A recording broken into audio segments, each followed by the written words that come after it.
All right, in respect of everyone's calendar, let's get rocking. If anyone joins late, we're going to go back and do the whole webinar all over again just for them. That probably isn't true. Okay, I'd like to start with a couple introductions here. We are joined by two illustrious guests, Milan Patel and John Carruthers, for our virtual security roundtable today. So big round of silent muted golf claps for our attendees. And John, I want to kick things off. So you're coming into this discussion after what, 193 years at the FBI, and you covered cybersecurity both on the financial and kind of the nation state sectors. So now that you're over on the mercenary side of life, what do you miss most about your time as a government spokesman? Yeah, hey, thanks, Mark. And hi, everybody.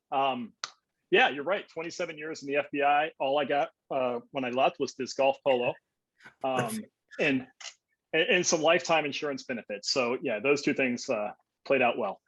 So Mark, yeah, I would say, the thing that I miss the most is the satisfaction of helping such a diverse audience, and kind of breaking down those trust barriers by just kind of being blatantly transparent.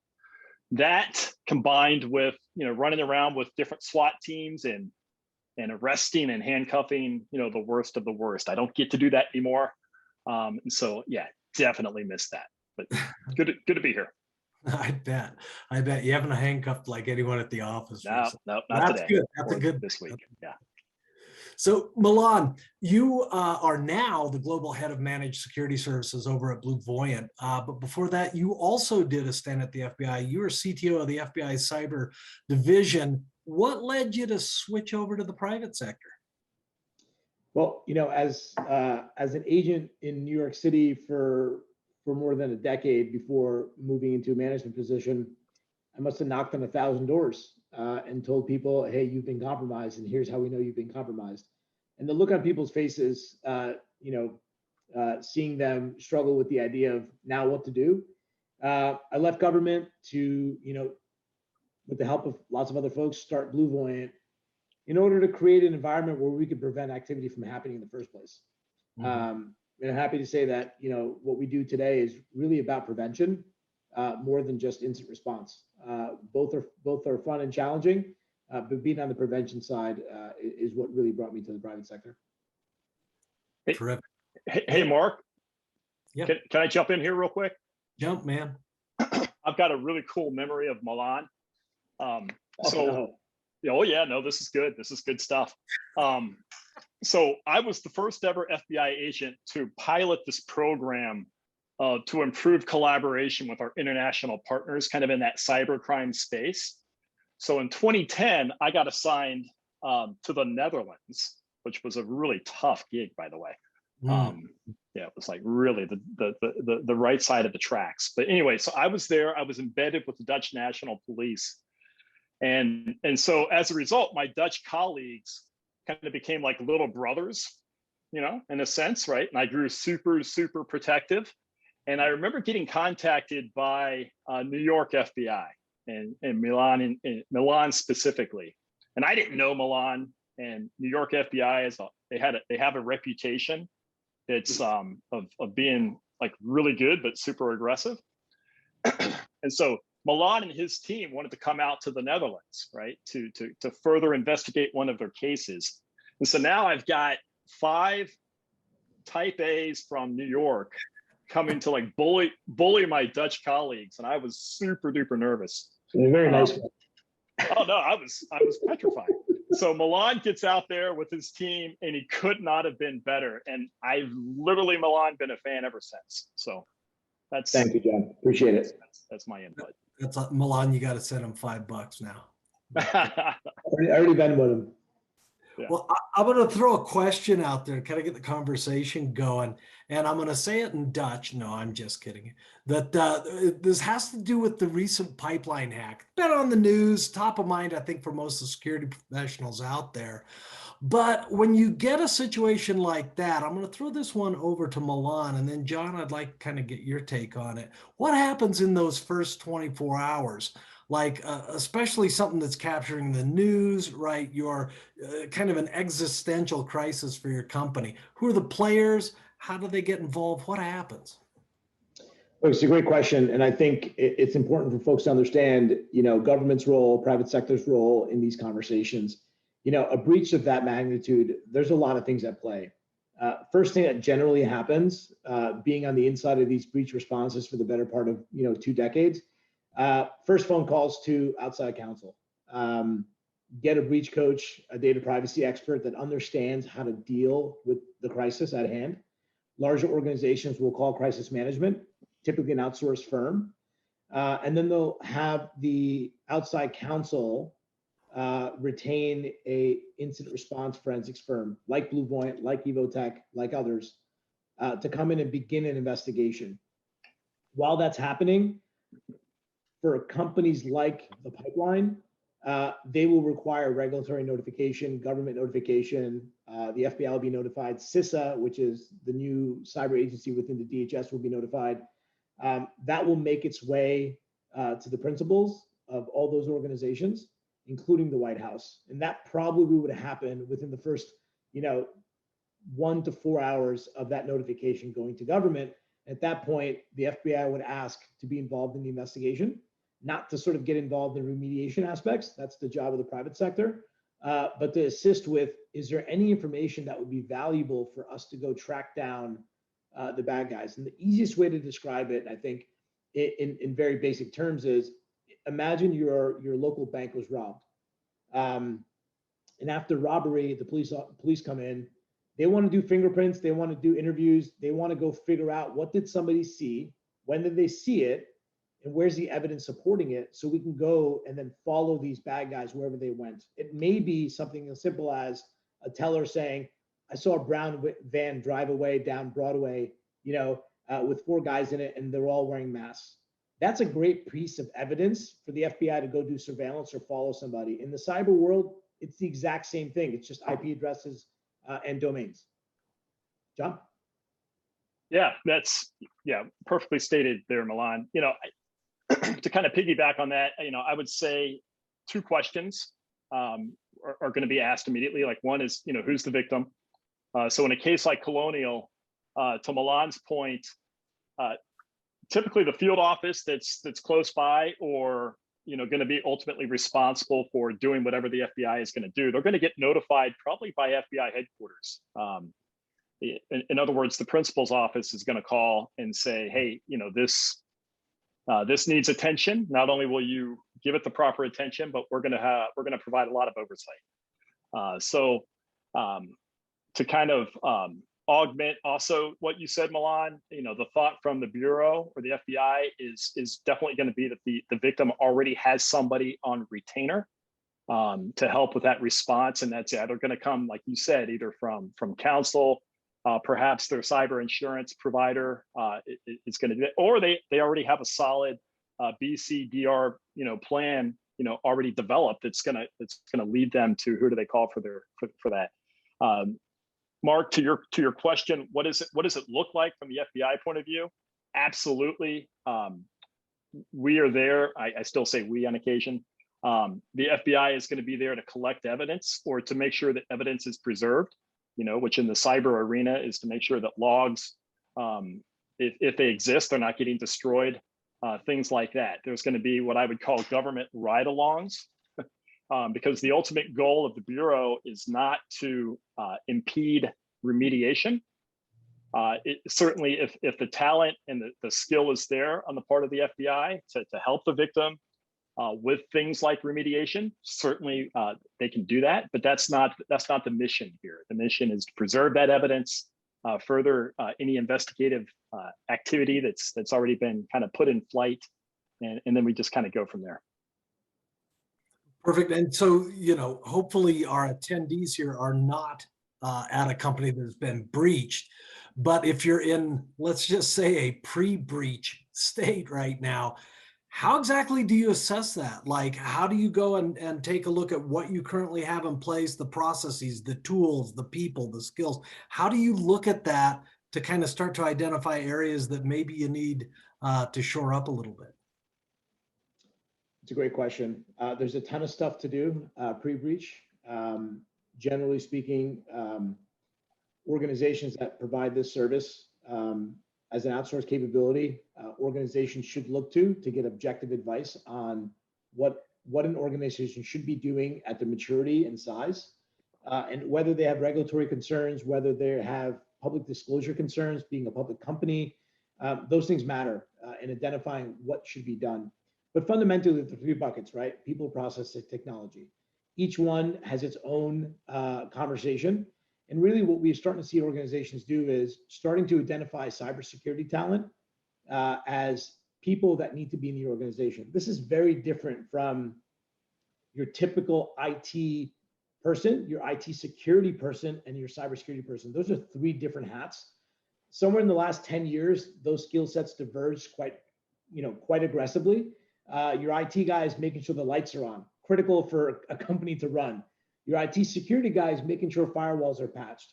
Your cybersecurity guy or gal is looking for evidence of compromise on the network using tools and technologies and processes. The person looking for malware in your environment is not the same person patching your firewalls, and it's not the same person making sure your firewall is on and working. They're all different skill sets. And I think we need to recognize that on the people front. On the process front, lots of technologies aid in that process, but having a process by which you are investigating things on your network, you are preparing for a breach, both vulnerability assessments, penetration testing, creating a cadence of these activities, getting reports, and then actioning those reports. And then the technology. Do I have the right SIM, the right EDR solution? Am I getting the right visibility? Where else am I missing things? It's almost like buying security cameras for your house and forgetting to put one at the front door and back door, but having cameras in every bathroom or any bedroom. Those things matter, right? And so I would say those three categories, and thinking about that way, is where most organizations should start. And once they identify that, they should be looking for objective, reasonable advice on what they should be doing within their budget and within their security controls that they want to action against. And so, yeah, again, great points, to nobody's surprise. And I would say this kind of as unbiasedly as I can, representing a solutions provider. But to get to all of those conclusions, sort of that finish line that Milan was referring to, I would say an assessment of your program, right, is a key to establishing that maturity baseline. That's going to provide you with, hey, what do we need to do? And I think you had mentioned like endpoint security, like, how well are we doing with endpoint security? Are we ingesting threat intel, right? Are we scanning for vulnerabilities? And then what are you doing? Are you doing anything with those results? Is your incident response plan game ready? All of these things can be, I guess, discovered, or you can get your answers via a good, solid security assessment, like an EVOTEK or a BlueVoyant could provide. And then kind of, Mark, also to your question of like, what can we do pre-incident? This is my opportunity to work in an answer that I've always provided for years to the question of like, when should we call the FBI, or when should we call law enforcement? And my answer has always been and continues to be, well, before you get breached, right? And so I developed a program when I was in the San Diego field office that I affectionately referred to as BAFA, right? Befriend an FBI agent or analyst. And I would encourage everybody on this call, and tell your friends and neighbors and relatives, who are working out in industry, reach out right now to your local FBI field office and build those partnerships with the cyber team, the cyber program, so that you have somebody to call in your Rolodex, right? So that when the fecal matter does hit the fan, that you can then go directly to your point of contact, as opposed to like dealing with an automated, call system. But those are my two inputs there, Mark. So kind of pack your parachute before you get on the plane. Yeah, that's a good idea. Yeah, that makes sense. As far as packing parachutes go, there are thousands of security products that are hitting the market every year. So if you're out there, you've got this arsenal of existing platforms out there, known, loved, installed, trained on, but you also have this bevy of new products hitting the market that are touting to do it better, faster, cheaper, what have you. as a security professional out there, how do you separate out the I have to haves from the nice to haves from the don't really need to have? How do you go through that? I'll throw it to John and then we'll bounce that Yeah, to Milan. awesome. Yeah, this is kind of a perfect segue from my previous answer of a security assessment is going to get you a long ways down that path, to that answer. I'm also a very big believer in trusted partnerships being key. And by that, I mean, have a reliable ear to bend, right? I'm a very big believer in leveraging your peer groups and resources. Anything like, a round table of your peers, like-minded peers that you can safely throw ideas out. Hey, I'm looking at these 3 different products to address AV. Anybody have any positive or negative experiences? So between that and then Mark, this is kind of, it's an opportunity also to play Freaky Friday and reverse the roles. And I get to ask you, prescriptively, I know EVOTEK, we've got the EVOTEK labs, for example, and I believe they're led, managed, and directed by an individual named Mark Campbell. Met him. Yep. Okay, that's good. And so he could probably speak a little bit better to what the labs value is than I can. So if I could just, I'll throw it over to you. Well, certainly what we're seeing. This was not scripted, by the way. It wasn't. Yeah, so I got to do a little bit of quick tap dancing here, but yeah, no, seriously. What we see in our customers when we go out and get talking about security as it pertains to emerging tech, getting a glimpse at new emerging tech via a tech rag or at a conference or whatever, at least from our point of view, I don't want to say it's too late, but it's drinking from a fire hose. So one of the things that we attempt to do in EVOTEK Labs is work very closely with the venture community so we can see these products when they're still in the PowerPoint stage and start to see trends of, oh, look, on the endpoint, we're seeing a consolidation of use cases into this more broad spanning type of SASE architecture. Oh, on the enterprise side, we're starting to see this coalescing on a zero trust coupled with passwordless, coupled with identity fabric. We're starting to see that pattern for it. So that when startups are hitting, we can compare that against the patterns that we know are fueling products rolling out. Being able to walk into a customer and prep them for that seems to be a huge differentiator so that you're doing strategic planning versus tactical reaction. But that's my little. Awesome. Sorry, Milan. No, that's good stuff. I think the must-haves, should-haves, and nice-to-haves, I think that's a great conversation. Most organizations from 50 employees to 300,000 employees think the same thing.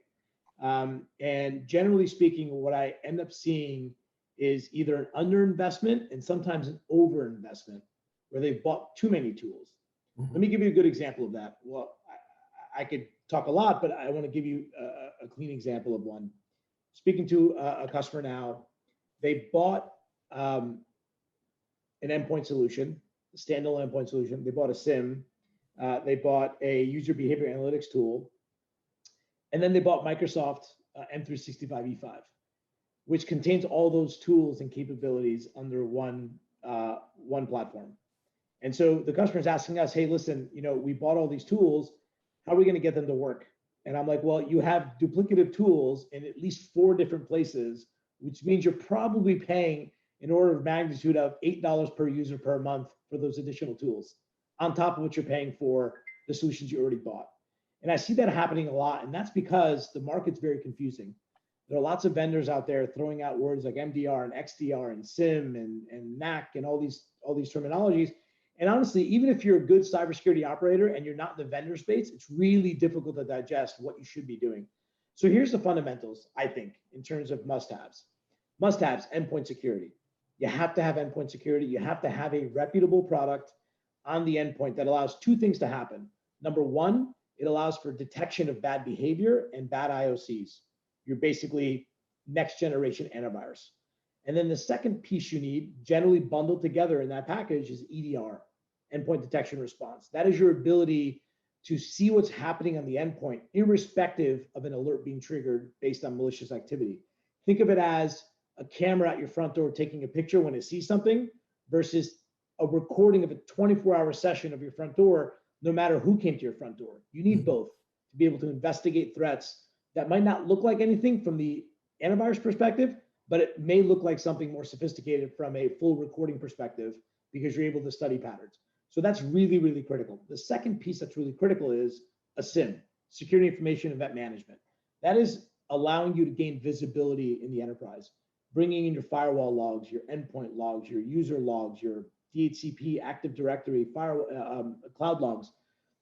That will create the visibility that you need. It's almost, if you think about it, if you bought seven different cameras, 7 different camera systems in your house, would it be wise to have one control plane to see all the screens at one time instead of having to log into 7 different screens?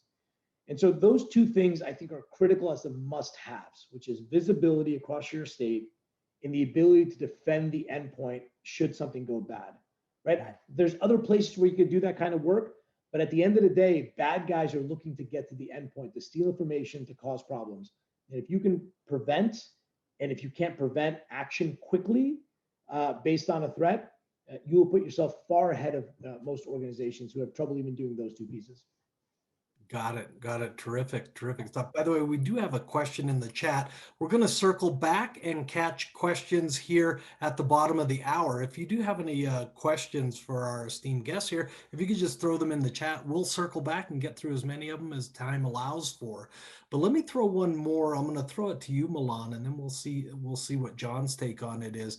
You just mentioned kind of this strategy about how to take a look at the must-haves and the need-to-haves. Certainly, if customers had infinite budget, infinite headcount, infinite talent, that's just an exercise of execution. That tends not to be the case, of course. So at what point do you look at building that capability inside your company versus going to some expert out there? John earlier talked about trusted partners and so forth. What's kind of the make or break of when it's a good investment to develop that in-house versus outsourcing that? Look, the math is actually pretty easy. Depending on the size of organization, you need a certain cadre of experts in the organization being able to watch 24/7. That's the bottom line. We know that the bad guys are smart. We know the bad guys are targeting organizations late at night and on Saturday and Sundays when everybody's asleep. John can tell you stories, but when we used to watch the Russians and Chinese, they're working during their daylight and you are asleep. And they have a set quota of how many companies they get into in a given day, given week. And so if you think you're not a target, we can have a separate conversation. I can show you sort of what real life is like. And so I would say the simple math is you need a minimum cadre of people to run a 24/7 security operation, depending on the size of organization you are. Most organizations do not run 24/7. Even the largest ones will run 5 days a week, 12 hours a day. Generally speaking, all things being equal, an outsourced managed service provider is typically a third of the cost of trying to build a SOC yourself. Let me give you an example. A 1,000-person company has a bunch of IT guys and they realize they need to build some sort of security capability. They hire 2 guys.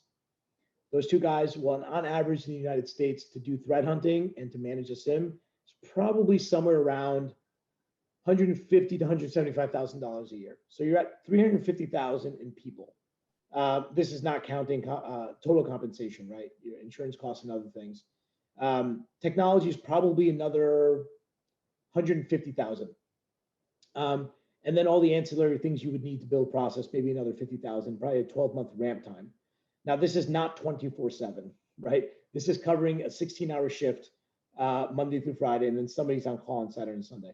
That same organization could get a 24/7 security service that has people on staff that not only do threat hunting, know how to manage a SIM, understand malware, know how to dissect malware for roughly a third of that price. And so when you think about the economics, this is why organizations that were once trying to insource are outsourcing. Today at BlueVoyant, we're working with organizations that are global, 40, 50,000 user organizations. And the CISOs will quite candidly tell you, we tried building a SOC, we hired enough people, and then they all left. And then we have to start all over again. And so the reality is that it's an economics game, and where do you want to invest? My sense is organizations should be investing in strategy and business outcomes, making sure the right people in the right seats, driving where the organization needs to be as a critical component of that security, and where the organization should be, and let the heavy lifting day-to-day grind be handled by an outsourced organization that is designed to scale that type of service, right?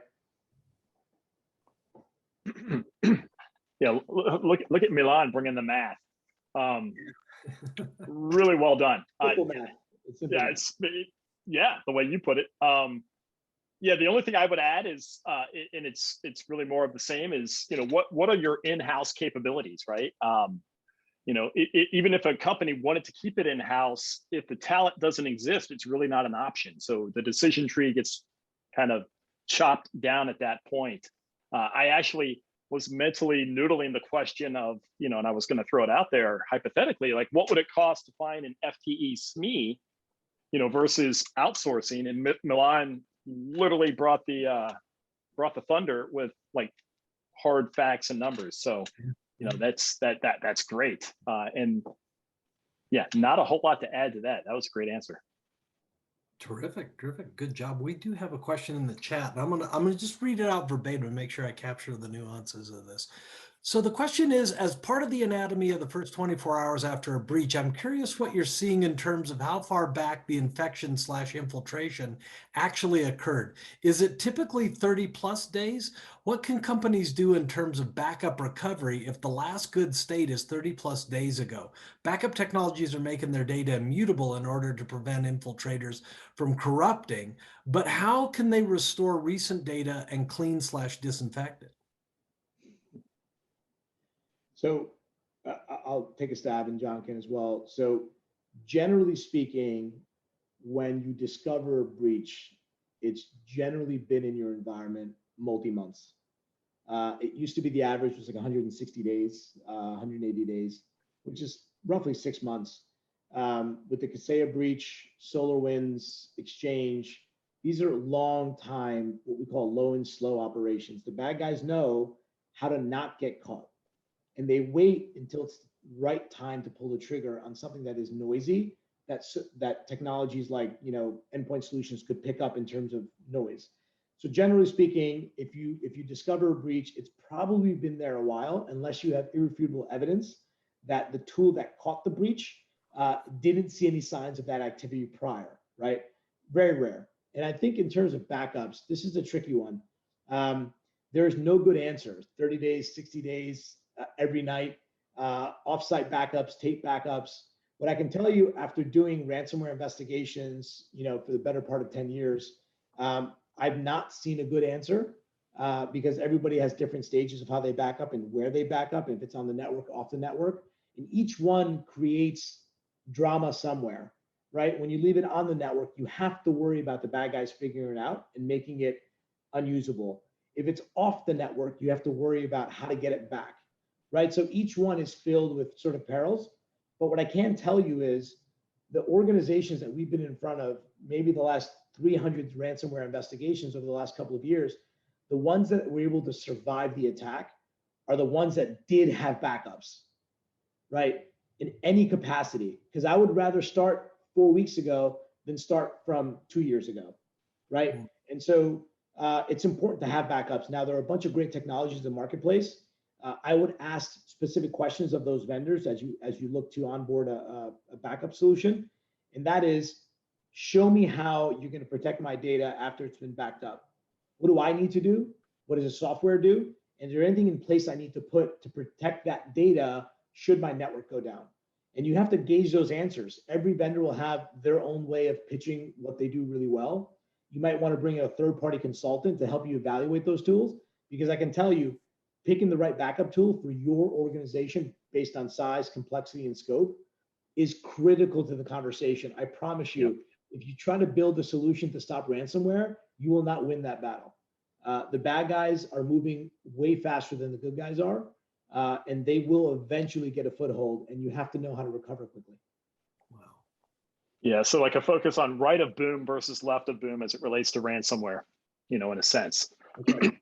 I retired from the FBI almost 2 years ago. And when I was in the FBI, one of my talking points out there in the public with regards to this subject was that infection to detection time period. And even back then, I think it was like 12 to 14 months, right, Milan? So I think 6 months, depending on the actor, is probably very conservative. And we look at the, SolarWinds, it was, at minimum 1 year for that infection to detection. So yeah, I mean, all those points are very key, and that whole backup discussion is vital and critical to any ransomware readiness plan. To your point, and I think there's also a question mark in the chat about the fidelity of immutable backups, and it would be disingenuous of me to try to answer that, but I don't know, what Milan's thoughts are. So air-gapped backups are probably the best way. The challenge with air-gapped backups is you have to do work, right? You have to actually do the work and have the process of moving them to an air-gapped network and then moving them back when you have a problem. Generally speaking, organizations do not do it well. They struggle with recovering backups, generally either on tape or some hard drive. And also, remember that even the backups, even when they're air-gapped, somebody has to manage that. What does the refresh cycle look like? How many backups are you going to have? How old are they going to be? How long are you going to let them sit? Those things matter. And I think if you've got the right process in place to manage an air-gapped backup, that is probably the best way to not have to pay a ransomware and be able to recover faster. A lot of the ransomware attacks that we've seen as of late, even the encrypted files, when you pay the ransom and they give you the decryption is not built by Microsoft or Google or AWS. These bad guys are not interested in making sure your data is like good again, right? So what ends up happening is, folks will decrypt their devices and find that they have now corrupted files that are no longer being able to be opened, right? Big challenge, right? And so if you can have a good air-gapped network, you can manage that in a really airtight process, you will put yourself in a way better footing than have to worry about paying for ransom. Quite frankly, ransomware payments are now through the roof. We now routinely see $1 million plus ransom payments. And honestly, I've met with CEOs on the edge of either paying a $2 million ransom or working off backups that are 4 weeks old. And it is not a great place to be. So, I mean, we can have a 30-minute discussion just on ransomware prevention and response. Well, certainly ransomware, right? Hitting the headlines. Great topic. Like you mentioned, we could have a whole roundtable just on that. But what are some of the other big changes that have hit the security landscape over the past year, right? We just had a historic year with some historic consequences. Other than ransomware, what are some of the big changes you're seeing? For me, it's a renewed focus on third-party risk and supply chain risk. We were talking about supply chain and third-party risk as a regulatory compliance sort of program, which is have a guy in the company that's, sending a questionnaire out to the vendors saying, hey, fill this out. Tell us if you've got firewalls. Tell us if you've been breached. And they answer the question, yes, no, and they send it back, right? And that was fine for a number of years. We're now starting to see a demand for organizations, particularly ones that work with a lot of vendors, to be able to do real-time scanning of their vendors to know when those vendors have a problem. Let me give you an example. We had customers come to us and say, hey, I've got 600 vendors. How do I know if they're all protected from the Kaseya vulnerability? Right? Are they going to know? They may not even know. They might even know they have the vulnerability. And so we're starting to see a renewed focus on how to manage third-party risk from a scalable automation perspective versus bodies and seats doing questionnaires. Because a point-in-time assessment that I've got a firewall doesn't tell me if you're breached or not. Doesn't tell me if a vulnerability in some software that you bought to manage your enterprise. And so that to me is the biggest change in the last year. And obviously SolarWinds and Exchange and everybody else is sort of doing it for us, right? Making it a prime time issue. Yeah, I think also that, to your point, Milan, about supply chain, that also goes back to Mark, your question, about let's rationalize our tool stack. ironically, one of the risks that comes with having so many tools where you think you're doing a good thing by throwing every solution set at all of your problems, potentially what you're doing is opening yourself up to additional vulnerability, right? Because we don't, it's almost impossible for somebody to be able to monitor all of the threats across that entire tool stack, you know, like a SolarWinds, for example. But and Mark, you know, so my answer to your question, you know, you wanted to kind of sweep the ransomware elephant under the bed or put him in the corner. I gotta pull it back out. I mean, like, this is like literally this has to be talked about, you know. And that's been my experience over the last year, is just the unbelievable growth and uptick in ransomware activity. I saw a statistic this week. I think it was something like a 486% increase from 2018 quarter 3 to 2020 quarter 4. You know, just staggering, you know, jarring numbers. You know, and then the FBI side of me wants to talk about TTPs and tactics and methodology, and you know, we've seen a big shift there as well. You know, last year the big talk with ransomware actors was that they were going after cities. You know, we see that quite a bit with municipalities, and I think the FBI coined the term, or somebody in government was calling it big game hunting, right? Wow. And now we're kind of seeing it come full circle. We're now just basically out there with all this ransomware as a service, targeting a lot of SMB, right, the small and medium-sized business, because it's probably a safe bet that their security programs aren't quite as mature as the big boys. You know, and you know, I still keep in touch with a lot of my FBI former colleagues, and I mean, the stories they're telling me as far as the volume, it's off the charts. You know, they've never dealt previously with the volume of cyber, you know, criminal activity. A lot of it centered on ransomware, but they can barely keep up. You know, it's gotten to that level. Milan made the point earlier about, you know, we're not. It's silly to think that you're going to focus on left of boom entirely, or what I would say left of click, when we really, for ransomware especially, need to be focused more on that right of boom. We just got another question in on the chat. Says, are the backups typically infected with the ransomware, or is the ransomware usually trying to encrypt the backups, hence using immutability and or Airgapped to protect from alteration? Good question. I can tell you that the ransomware we've seen in the last 2 years specifically knows how to hunt down backups on the network. And so the first thing that you see in these ransomware ransomware events is no actual execution of the encryption code. First, an investigation of the network, moving laterally through the network, identifying all the machines that can be encrypted. Are they running with antivirus on them?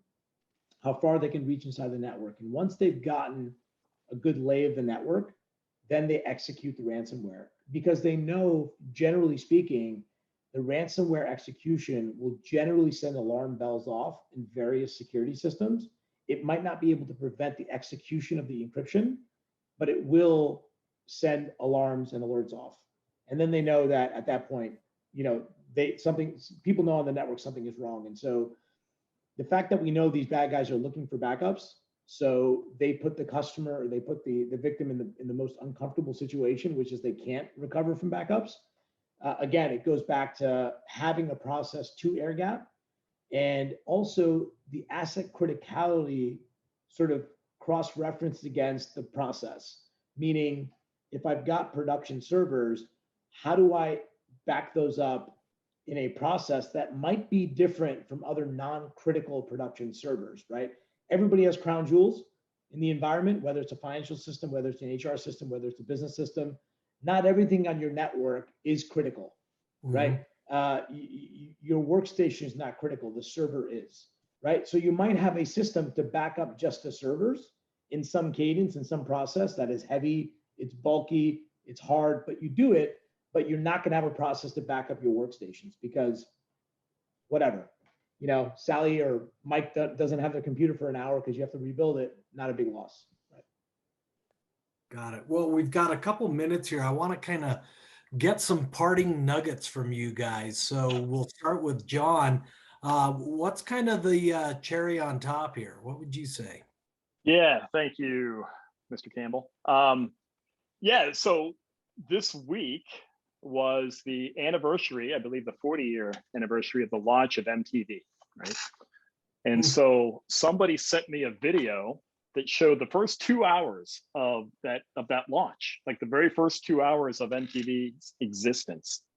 And really good stuff, by the way. We should probably share that URL. And a real quick sidebar, we all know that the Buggles, Video Killed the Radio Star, was the first video ever. I think everybody probably knows that. Do you know what the second was? Mark, you know a lot.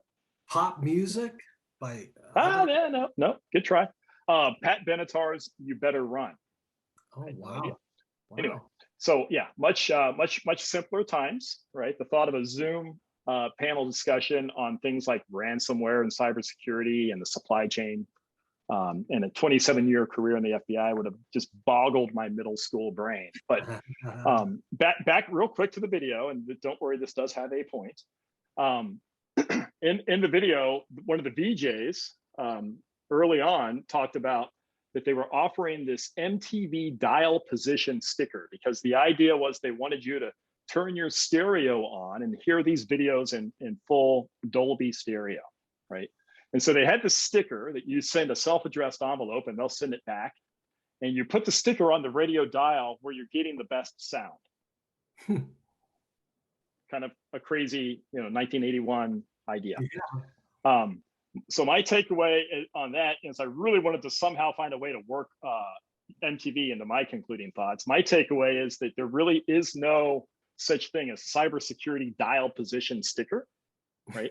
Our musical tastes are very different, but we should be changing the cybersecurity radio station as appropriate, right? For the different threats that we're facing. And so I'm not sure if that analogy truly resonates, but definitely wanted to give that shout out to the 40-year anniversary. And now I've had left no time for Milan.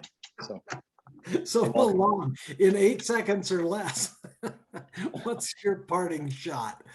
I think it's easy. I think it's very simple.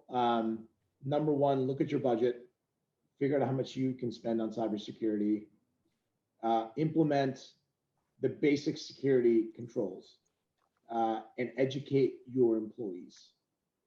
Cybersecurity awareness is one of the easiest, simplest, cheapest ways to prevent a breach. 90+% of breaches start with a click. Generally, somebody's been targeting your organization and they allow the bad stuff in.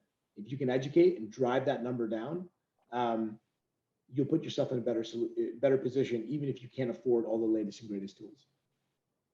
Well, terrific. I can't thank you, Milan and John, enough for coming out today and sharing some of your scar tissue and wisdom. Appreciate all of the attendees today who got on and supplied us with some real thought-provoking questions. Until the next time, that is it for us. And we will catch you guys on the flip side. Happy hacking.